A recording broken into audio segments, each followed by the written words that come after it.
Welcome to the Power of Connection series. I'm your host, Olivia Jewell, founder of the 21-Day Family Connections Experiment. An experiment started during the height of the 2020 pandemic, and it was created to explore the psychological benefits of connecting more with family past and present. As part of that, we've had a lot of incredible experiences learning more about connection, and we wanted to bring this series to you to share some of what we've learned. So, as we kick off the Power of Connection series, join us as we hear from regular people like me and you who have had a little bit of personal experience with this. So, Mia, Coralie, Michael, Lisa, and Sarah are going to share with us some of the power and strength and healing that they have personally experienced through connection. I got into family history work because of the healing that I experienced as I learned more about my ancestors. So, a few years back, I was diagnosed with severe depression and anxiety. And, when you struggle with mental illness, it is debilitating and it can really, it rocked my world. It changed everything about me. And I was going to therapy, I was doing things to take care of myself, like exercising, eating well. But what really helped me, along with those things, what really helped me to move forward with my life and also just develop more confidence in myself and find a lot more joy in my journey was participating in family history work. The more I learned about my ancestors, the more I saw that I really was not alone in my journey and that there have been many that have come before me that have had similar journeys and similar experiences. So I really am not alone. And I discovered that a lot, even more so now, especially now that I'm a genealogist, and I feel more hope and more joy and definitely more healing in my life when I learn more about the resiliency, the power, the struggles, the trials, the tribulations of my ancestors. And I see through their lives and through my own that I can do anything, that anything is possible, and that no matter how broken or distraught my mind and my heart may be, or even my body, that everything's going to be okay, that I will make it in the end, and I really am not alone. I always knew the name of my birth father, but I was never really interested in finding him. I didn't want to upset his family, and I had a really good stepfather, and I never felt a lack. But when DNA started being a thing, my family kept telling me, "Mom, you need to get your medical history." And I thought about it for a while and decided, I guess it would be okay. I had no idea that I would get a hit or two on the DNA results for a missing relative, someone I never knew.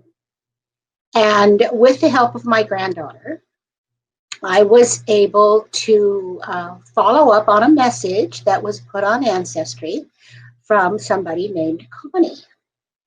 And she knew nothing about her background, only that she and I, for some reason, were considered to have very compatible DNA. So with the help of my granddaughter, I was able to get in contact. It turns out that I connected with her on one of the worst days of her life. And while it was wonderful for me to talk to her, it was more wonderful for her to talk to me. And we had an instant bond. Now, we were able to meet after a few months, and we don't look a thing alike, but we are very alike. We have the same personality, we have the same looks. As my granddaughter said, we even chose the same color car. Connie has been a delight, a joy. I had no idea that I needed to fill this gap in my background. I had no idea how delightful and wonderful it would be to find a sister. She's only 18 months younger than I am. And so we're from the same generation and we just get along great. We email, We talk all the time and never run out of things to say. And the most delightful part is that not only do I get Connie, but I get her family. And I absolutely adore her sweet family. And she has a granddaughter who could be my clone. So it's been a wonderful experience for me. It's filled a hole I didn't know I had. And it has brought both Connie and I great joy. And it was not expected, but wonderful to have happen. About a year ago, in the middle of taking around 30 credits at school, I had the inspiration to do a New Year's resolution unlike anything I've done before. And that was simply to do family history every day. It was in the middle of doing a lot at school. I had an extracurricular, I had family duties and other community service opportunities as well going on. But I decided to try to do just a little bit every day.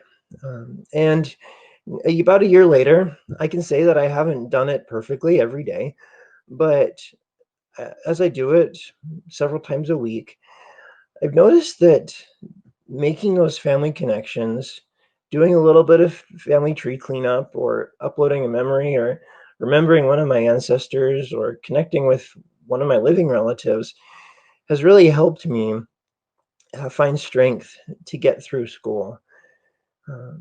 It's given me strength to keep going amidst the pandemic, to find joy with everything that I have going on in my life. It doesn't necessarily make sense that when our plates are already full to add something more. But in my case, I found that actually it's brought life in balance. And I've seen some neat things come of it. I started my Instagram a few months later after thinking about how that process of doing it every day has changed me. I wanted to share my journey and experiences and insight with others. And recently I've had thoughts of how I can incorporate family history into my future medical practice. Something I'm super excited about and I'm still figuring out, but it still has shaped the way that I view the world and the future that I hope to have and everything else. I know there's power in connecting. As we reach out to connect with our ancestors, our living relatives, and we really are connecting with ourselves, and that's really what's most important. I've been asked to share a story about connecting with family members, and I'd like to just give you a little background because this story takes place over nearly 50 years. In 1972, I was able to go and visit my grandfather's family in Mexico City. He had immigrated to the United States in the early 1920s, raised his family in New Orleans, which is where I was born. And so my mom and my family and I went down to visit them, and it was really neat because I finally got to see the country that I believe that my personal story started in.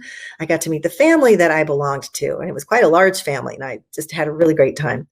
And it stirred in me even more of a desire to seek out my story. And I've always been a believer in story and the power of storytelling and story sharing. So decades passed from that. 2016, I'm sitting in an event similar to RootsTech, a smaller size, and I learned that Mexican records have been digitized and uploaded and are being indexed for use for anyone to go and research. It was like an answer to prayer. Decades I've been waiting to try to put together the pieces that I barely got any of during my growing up years, and just that one visit to meet all of the family in 1972. Even though I'd had shorter trips before, I never could find the family member that could fill in the details of our great-grandparents and beyond.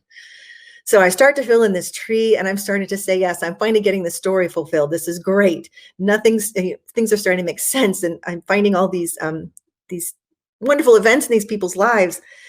And then 4 years later after that, after I begin searching online, this year of the pandemic, when connection is not happening a lot, I post a picture of my mom's face on a beautiful picture of her on Facebook for her birthday in July. And my cousin from my 1972 trip named Norma hits like and says, hey, let's get together and chat. This is another miracle, right?